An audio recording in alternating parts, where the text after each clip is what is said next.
was once a piece of an ancient weapon. Unlike most cold opens, this one actually has a purpose that ties into and sets up the rest of the film. Of peace. And roast us over a fire! I don't think that's true. And eat us!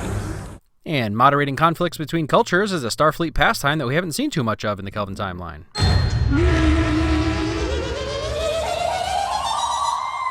Size expectation subversion. Is this the Baylock reference I asked for in my first Star Trek video? Intimidating looking and sounding aliens that end up being tiny? Let's just say I came up short. Also, size puns. A little under 3 years into our 5-year mission. Most people cite the second and third act as being the best in this film, but for me, the captain's log might be my favorite. For starters, it would theoretically take place towards the end of the events of the original series show and still before the original series movies. If the universe is truly endless, then are we not striving for something forever out of reach? It's like a behind-the-scenes look at the show. Thoughts Kirk must have been having between man-traps and turnabout intruders. Love that screen flicker. First hint that someone else is watching.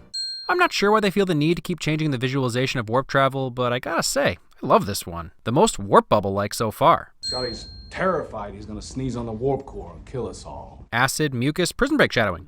To perfect eyesight and a full head of hair. And totally believable toupees.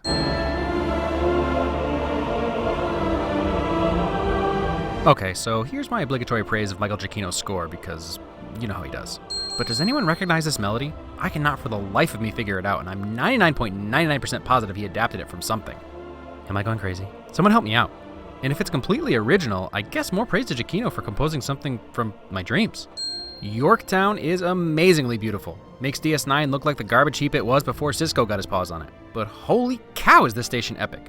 It's a full realization of Roddenberry's vision of his utopian future. All different races and species living in harmony. And the different gravity levels are mind-bending and stunning. If an Earth girl says, it's me, not you, it's definitely you. Earth Girl lessons. This is actually such a non-issue that it's too bad George Takei didn't see this movie first. I don't think he would have been nearly as upset. But acceptance is always a win. Zachary Quinto is painted into the isolation and sadness that a lot of us felt when we heard about Leonard Nimoy. Leonard Nimoy is and always will be a win. Come on, JJ, I have to be a random control room guy again? Dude, you want to be in Star Trek and Star Wars? That's the best I can do. There's no relative direction in the vastness of space. It's easier than you think to get lost. This is the setup for the entire theme of the film, but more importantly, it looks like Admiral Ron got demoted to Commodore. There is no such thing as the unknown, only the temporarily hidden. Or maybe you could say the undiscovered country? I have to give them credit for not just going bigger with the enemy ship, as is the Temptation. Instead, we got lots of small ships for an almost new interesting enemy. Almost new because the Voyager episode The Swarm had tiny ships that just kind of latched onto Voyager, if I remember correctly. So they really upped the threat level. Red shirt combo! Wait, now that's an entrance, and a supervillain landing. I have to say, Carl's plan is pretty solid. He hacked into Starfleet and saw that the Enterprise had the other half of the weapon he needed to destroy the Federation. So he sends Kalara to lure the Enterprise out in a fake rescue mission so he can steal the artifact. Pretty straightforward, but it would totally work. I had this whole connection to the man trap, but it's way too much of a stretch with salt vampires and such. However, Kirk did say this. Today is our 966th day. Which could be a reference to September 1966, the month Star Trek started with the man trap. Krall is a beast! We've seen the Enterprise destroyed a number of times now, but this is definitely the most thorough on-screen destruction. Severing the nacelles and then they... Hardcore. More so than just blowing it up. So, I need your help. It's not every day you ask a bonehead for help. Generations, anyone? Too soon. It's about time Simon Pegg gave Scotty some fun death-defying beats. What is your name? There were some complaints that Idris Elba was wasted under a bunch of makeup, but I found him to be a completely competent alien threat. I am counting on it. And his speech patterns and limited backstory makes the reveal of his true origin more fun at the end. What's your favorite color? I fail to see the relevance. Bedside manner lessons. Or first date small talk lessons? So, these are holograms that have actual matter? That's some pretty sweet future tech. Also, badass good girl. Now that's Starfleet property, okay? Can I just take it? But I'm feeling generous today. Generosity. You know with those bastards that killed my ship, are you? I'll take that as a no. Perceptiveness. Come now, Montgomery Scotty. Jayla is the best addition to this cast, and just about everything about her is a win. Her fighting skills, her foreign sensibilities, and her willingness to be helpful. Montgomery Scotty. Also nickname win. Fascinating. Ominous, dark, dangerous. Thesaurus lessons. And you thought xenomorphs were bad. Get that guy some echinacea. Starfleet data files, including the Enterprise. He's been watching us this whole time. Probably the biggest callback to the Star Trek series in general is the basic mystery this film plays with. It's not the most complicated to unravel, and I'm sure lots of people figured it out the second Jayla showed Scotty the ship, but that was always the fun of Star Trek. Probably 8 out of 10 cold opens set up some mystery that needed to be solved. Also, just to clear up this supposed plot hole, the definition of that term gets looser and looser, this is how Carl knew Kirk. He's been watching us this whole time. So I hit it in the ear. Overzealous villains. Win for the good guys. Do you believe every sad story you hear? Not every. Intuition. Saving your captain. Oh, it's square, right? No, it's round. Anti-stormtrooper aim. Bet you didn't think there were any new ways to use the Enterprise to kill people. Boy, were you wrong. Kirk and Chekhov graduated the Prometheus School of Running Away from Things and have clearly started the Matrix undergrad dodging crap program taught by Neo. Sadly, Kalara wasn't even accepted to the Prometheus School of Running Away from Things. Ambassador Spock has died. I give Peg and Lynn credit for trying their best to honor Nimoy. It's a tricky situation. How do you respect him and his character within the confines of the story? And Quinto does an excellent job of conveying that he's more than just upset about his own character's future. You can say I got a good nose for danger. Irony. I like the beats and shouting. I think that Public Enemy would be good with that endorsement. But more importantly, remember when Flavor Flav hadn't done the surreal life yet? Those were the days. This is one of those times that you need to be watching the background. The glances that Chekhov and Jayla share? Good stuff. First Earth ship capable of Warp 4. Sort of irrelevant at this point, but that puts this ship firmly before Archer's NX-01 and Enterprise, since that ship was capable of Warp 5. Which means this whole movie is potentially a mission that could have happened in the original series prime timeline since it wasn't changed by Nero. Just fun to think about. Captured by a giant green space hand. Yeah, hey, Jim, didn't the new X-Men movie make a Who Mourns for Adonais reference? What do you mean Duck Bryan singer? Montgomery Scotty. Pardon me. Hashtag I'm with Jayla. Still too soon? Tricky, tricky. There's Edison in the flesh. Human flesh. At least I won't die alone. Optimism. I thought it was best to beam you one at a time, though, you know, in case you got spliced. Yeah, I don't think anybody really liked Tuvix. Great hiding place. Makes my skin crawl every time I see it. My father planned an escape, but we were seen by the one they call Madness. Feel free to add emotional depth to Jayla's skill set. Also a great setup for her final battle and resolution. Brutal. What more can you ask for? Multiple Kirks riding motorcycles around a rock quarry. One of the few handheld shaky cam moments in this film, but it serves its purpose in bringing you into the tension of this fight and the risk to Jayla's life. Badass good guy. Yep. Wouldn't be Kelvin Trek without a close call transportation. These old vessels, they were built in space. They were never supposed to take off from atmosphere. So the intimation is that the Enterprise was designed to take off from inside an atmosphere and therefore clarifies why it was built on Earth. In Iowa. Good enough for me.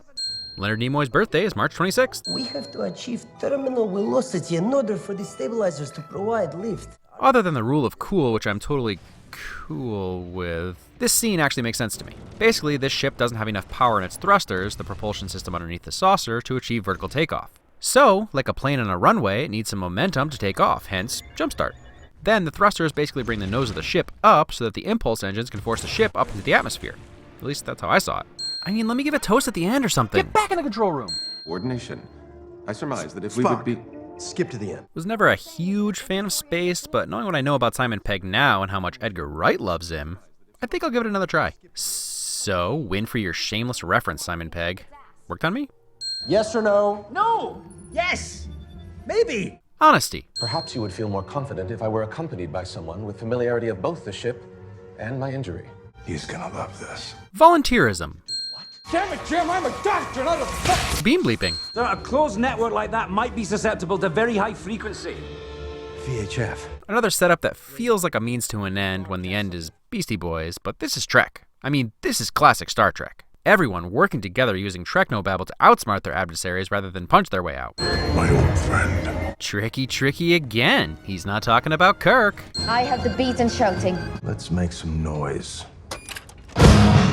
The Beastie Boys are always a win. But even if you don't like the Beastie Boys, if you have a heart beating inside your chest, it should be beating a little faster. That's a good choice.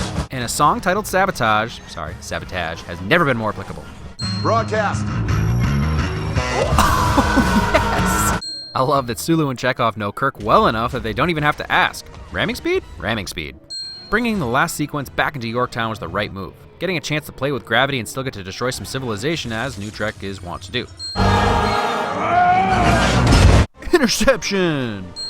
Risky to do this expositional dump twist so late in the film. He was a major in the United Earth Military Assault Command operation. But it gives meaning to Krall's actions, solid motivations for attacking the Federation, and ties us into Enterprise continuity. I've missed being me. Finally giving Elba a chance to act, and big surprise, he does not disappoint. Lost millions to the Zinti! Wow. So they've been sort of hinting at Enterprise all movie, but the Xindi? Color me impressed. They're servicing a small group of people, myself included, that at least enjoyed the last 2 seasons of Enterprise. And now using those gravity wells for a super entertaining final fight. Better to die saving lives than to live with taking them. Words to live by. Krall gets his Darth Vader moment to turn it all around and still sticks to his convictions about humanity being too soft. Gives our Lost in Space theme more significance. Saving your friend. I read that a lot of people were confused by Kalara and Manas, so just so it's clear, Kalara, Manas. They use the same tech as Krall to survive. The reason they look so different is because the long life tech makes you take on attributes of whoever you suck the life out of. And based on these guys, there are all kinds of different species of aliens on this planet. And that's why Krall looks most human at the end, since he's been feeding on red shirts. One more well-executed tribute to Leonard Nimoy, as well as the rest of the original cast. Incomprehensible cosmic anomalies that could wipe us out in an instant. It's gonna be so much fun. A little more optimism. To absent friends. And then a heartbreaking tribute to Anton Yelchin. You will be so missed. I trust your meeting with Commodore Paris. Okay, so I joked about the Commodore being from Mass Effect, but is she actually Tom Paris's great-great-great-great-great-great-grandmother? Time-lapse building of the A? Yes, please, and thank you. Apollo's Green Hand. Most of the reviews I read of Beyond were that it had ventured back to its original series roots. The crew was back, and fans of the original series would be filled with nostalgia from this latest installment. At least that's how I interpreted it. And maybe that's on me. In theaters, the tone still felt very New Trek to me. I think I'm realizing now that the comparisons are less about tone and more about structure. As Kirk quips, The harder it is to tell where one day ends and the next one begins. This film is definitely less of a world-ending, universe-changing story like the first 2 films and more of another day in the life of. And in that way, it absolutely succeeds. Simon Pegg and Doug Young understand storytelling. Almost everything that was set up in the first 2 acts paid off at some point in the film. From the tiniest detail like Uhura's necklace, or both Jayla's hardening mist stuff and the holograms they use later on, to the overarching theme of getting lost in space. He just got lost. I can't credit them enough. It's not Nolan Brothers level complex, but that's not what they were going for here. We got a fully realized, high-budget, feature-length original series away mission episode. But to that end, this crew really feels like its own unique thing. There's less, most recognizable attributes from the original series crew boiled down into tropes in this film. All the actors have each made their characters their own. And the passing of Leonard Nimoy made that all the more poignant and relevant to both Zachary Quinto and Spock, as he needs to carry on the torch. On the surface, this movie is about unity and family and how we're stronger together. Krall is the antithesis to that belief, since he felt abandoned by the Federation and wants to return the universe to a state of war in a no pain, no gain, what doesn't kill us makes us stronger sort of way. The main theme in this film is represented by both our protagonists and our antagonist. It's as broad as what is my purpose, but also as specific as space will eventually make you go bonkers. Kirk's opening monologue is ultimately about the legacy he's creating. He's 1 year older than his father ever grew to be, and he feels like he'll never live up to him. Spock is going through a similar conundrum as one of the few remaining Vulcans, wondering if his presence on the Enterprise is really worthwhile, dealing with his own legacy and his future self. I also really appreciated that Spock's emotional outburst was of sadness and not anger this time around. And then we have Krall, clinging to a past that no longer exists, unwilling to accept progress, a man of war that again has lost his purpose, forced into exploration and then feeling abandoned. Some thought-provoking themes that Star Trek has always been about. And that's where this film shines. It's about the shadows that are cast by those that came before. The questions are mostly answered for Kirk and Spock since they decide to stay on the Enterprise, ultimately learning that what they do does matter as a part of the Enterprise family. But it's also not completely resolved, leaving room for further growth. And apparently a meeting of some kind between George and Jim in the next film also, so there's that. Although I was a little bummed we didn't get more Kirk-Spock time, it was nice to see Spock and Bones do a little friendship building. And it also gave us more time with Chekhov, which was greatly appreciated and made for a good send-off for Anton. Splitting Kirk and Spock up also gave each character room to grow up a little bit. This is really the first time we've gotten Captain Kirk. He understands responsibility right from his first scene, and his arc isn't about learning to respect the chair this time. This is the original series Kirk, the cool under-pressure leader, the master planner and strategist. The rest of the cast was great. Everyone was a little more mature. It was also nice to have the general focus shift a little back towards our original trio, including Bones. Nothing against Uhura. She and Sulu had their own part of the story going on, and it stayed pretty interesting. The best pairing was Jayla and Montgomery Scotty. offered up plenty of funny moments, and Jayla may have created a new catchphrase. I like the beats and shouting. Although this might actually be my least favorite of the 3 reboots, I can tell you one thing. The best one of all for me is that dissecting this film and going back over my old notes has made me realize it's been far too long since I watched the entire franchise from beginning to end. And it's time. So goodbye social life, goodbye job, goodbye YouTube videos. Hello Kirk, Picard, Cisco, Janeway, and Archer. I get all warm and fuzzy just thinking about it. Things have started to feel a little episodic. I can't wait for it. Let me do it. Ah, Lassie, I'm Let her doing this do it. before you. How you do it? There, see? Simple. All right.